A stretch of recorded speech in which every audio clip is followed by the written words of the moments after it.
నరవ గ్రామంలో ఉన్న Visakha institute of engineering and technology కళాశాలలో ఇంజనీరింగ్ విద్యార్థుల ఫ్రెషర్స్ డే వేడుకలు ఘనంగా నిర్వహించారు. దీనికి ముఖ్య అతిథిగా జీవీఎంసీ కమిషనర్ సంపత్ కుమార్ హాజరయ్యారు. ఈ సందర్భంగా ఆయన మాట్లాడుతూ విద్యార్థులకు దిశానిర్దేశం చేశారు. విద్యార్థి దశలో భవిష్యత్తు పట్ల అవలంబించవలసిన మెలకువలు తెలియజేశారు.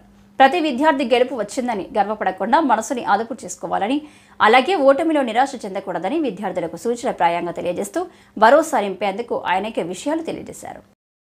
ఓటమిలో కూరుకుపోయినట్లయితే ఆ ఓటమిని సగర్వంగా ఒప్పుకునేటువంటి వినమ్రతనివ్వు. ఒకవేళ నాకు నిజంగా విజయం వరిస్తే ఆ విజయం గర్వంగా మారకుండా నా యొక్క మనసుని అదుపులో ఉంచు. నా ఆశలని మెదడులో నింపకు.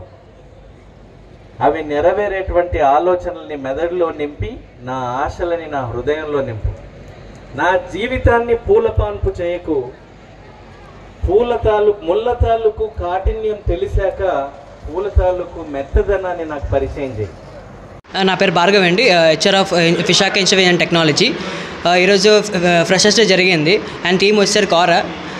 ఈరోజు మా chief guest P Sampath Kumar గారు, ఐఏఎస్, జీవీఎంసీ కమిషనర్. ఈరోజు చాలా ఘనంగా ప్రోగ్రామ్ ఈవెంట్ జరిగింది అండ్ ఫ్రెషర్స్ అందరినీ కాలేజ్కి ఇన్వైట్ చేసినట్టు అండ్ వాళ్ళకి మోటివేట్ ఉన్నట్టు చేసి కల్చరల్స్ కానీ అండ్ కొంచెం స్పీచెస్తో కానీ కొంచెం బాగా అందరూ ప్రోత్సహించడానికి ఈ ఫ్రెషర్స్ డే ప్రోగ్రామ్ కండక్ట్ చేయడం జరిగింది.